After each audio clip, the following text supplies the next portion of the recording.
Chers amis, bien le bonjour. On se retrouve pour débriefer le résultat des législatives depuis notre point de vue d'investisseur. Alors ce que vous voyez, c'est que le CAC 40 a pas mal rebondi après l'annonce de ces résultats. Pour moi, c'est une surprise parce que ces résultats sont une catastrophe et la différence de température entre ce que je pense et ce que le marché pense, vous allez voir que ça peut s'expliquer parce que moi j'ai une optique qui est plus moyen-long terme, alors que les marchés ont une logique à plutôt court terme. Je vais donc vous apporter une explication de cette réaction des marchés et on va également réfléchir à comment se positionner pour la suite en tant qu'investisseur.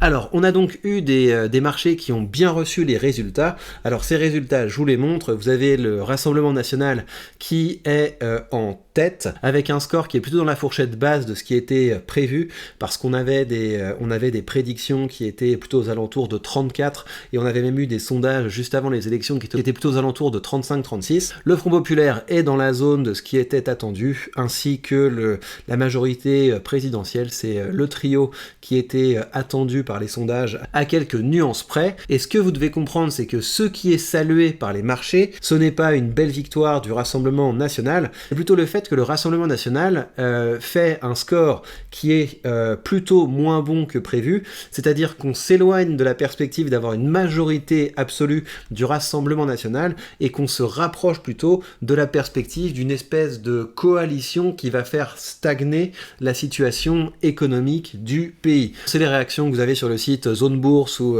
les réactions que vous avez rapportées par l'agence Reuters. L'incertitude autour des résultats du second tour reste élevée, mais une cohabitation est devenue plus probable qu'elle ne l'était auparavant. Les primes de risque sur les marchés français et européens pourraient diminuer légèrement au second tour si une coalition centriste devient un scénario crédible et si le risque d'une majorité absolue d'extrême droite ou d'extrême gauche est réduit. Et c'est ça que saluent les marchés, c'est bonne nouvelle, il ne devrait pas y avoir de grands changements. Or, c'est précisément cette situation qui est la plus catastrophique, parce que si on dézoome un petit peu, la réalité de la France, c'est celle-là. Là, vous avez les assurances sur un défaut de la dette française qui ont fait un bond, parce que les marchés anticipent une défaillance de la France, un défaut de paiement de la France, et en fait, tout ce que ça veut dire, c'est que la stagnation politique de coalition, avec quand même une extrême gauche qui va être très très puissante dans l'hémicycle, encore plus puissante qu'elle ne l'est aujourd'hui, c'est-à-dire qu'on peut s'attendre à avoir une situation budgétaire de la France qui continue de se dégrader. Ça veut dire la perspective d'avoir de plus en plus de confiscation et d'avoir une augmentation de la pression fiscale. Ce qui devrait vous intéresser, c'est ça, c'est que la dette française atteint des taux records et par ailleurs le déficit public décroche. On a un déficit public français qui décroche, c'est-à-dire que non seulement la dette française atteint des niveaux historiques, mais la dette augmente à grande vitesse. Et donc si les marchés sont soulagés, heureusement il ne va rien se passer, et bien dites-vous que dans votre perspective d'investisseur, qui devrait être une perspective de plus long terme, vous devriez profiter de cette respiration pour préparer la suite. Si on dézoome un petit peu également, ça peut être intéressant de regarder l'évolution de la trajectoire quand on compare le SP500 et l'indice du CAC 40 et l'indice des plus grandes capitalisations européennes. Vous voyez ici un décrochage, une décorrélation qui s'est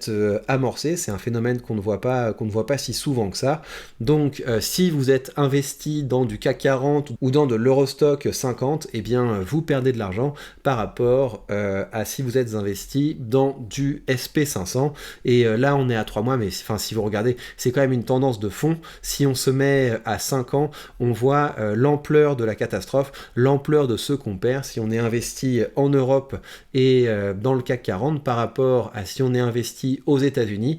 Et dites-vous bien que la situation de la France est quand même une des économies les plus importantes d'Europe qui va continuer de se dégrader. Cela veut dire que vous pouvez avoir la perspective de cet écart entre le marché américain et les marchés européens et français qui risquent de continuer de se creuser. Si j'en viens à ma stratégie d'investissement, eh bien je vais continuer à faire ce que j'ai amorcé à faire depuis le début de l'année. Je vous ai fait un short à ce sujet, mais ma meilleure décision d'investissement, ça a été de virer les positions françaises que j'avais. J'ai viré Michelin, j'ai viré AXA, j'ai viré Total, j'ai viré ST Micro et j'ai réinvesti tout ça dans le Nasdaq. Vous voyez que j'avais pas de Nasdaq et j'ai maintenant plus de 6000 dans le Nasdaq. J'ai investi dans le SP500. Vous voyez cette ligne du SP500, c'est une ligne que j'ai ouverte récemment avec 7400 et j'ai également investi dans l'indice du monde entier, c'est-à-dire cette ligne-là et également cette ligne-là. Et ça, en termes de stratégie d'investissement, c'était une décision qui était difficile à prendre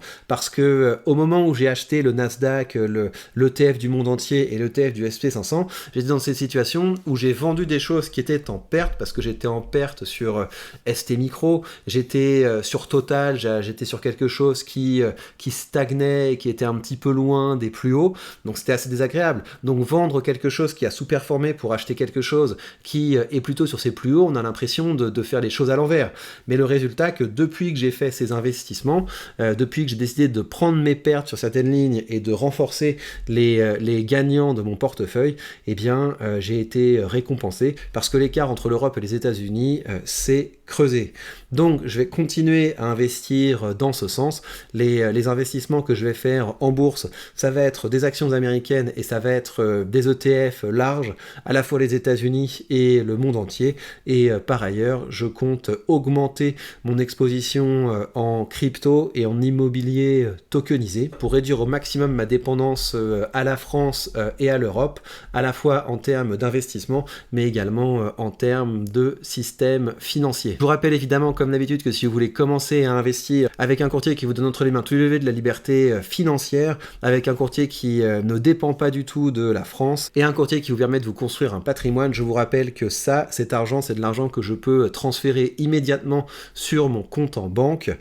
Pourquoi ? Parce que mes actions ont une valeur hypothécaire, mes actions et mes ETF ont une valeur hypothécaire, et donc plus j'investis, plus j'augmente cet argent disponible que je peux emprunter par exemple pour me constituer un apport immobilier et je peux rembourser ensuite tranquillement la dette avec mes dividendes. Donc vous avez le lien affilié sous cette vidéo pour commencer à investir avec ce courtier et vous bénéficiez par ailleurs de 100 € de frais de courtage remboursés, ce qui vous permettra d'ouvrir vos premières positions de façon tout à fait indolore. Donc en résumé, contrairement à ce que j'ai pu lire ici ou là, non, Bardella n'a pas sauvé le CAC 40.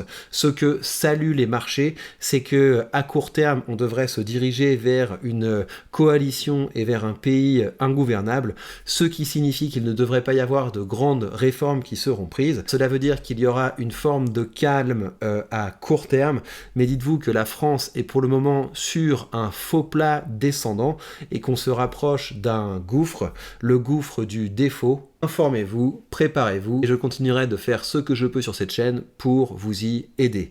Prenez bien soin de vous et à très vite.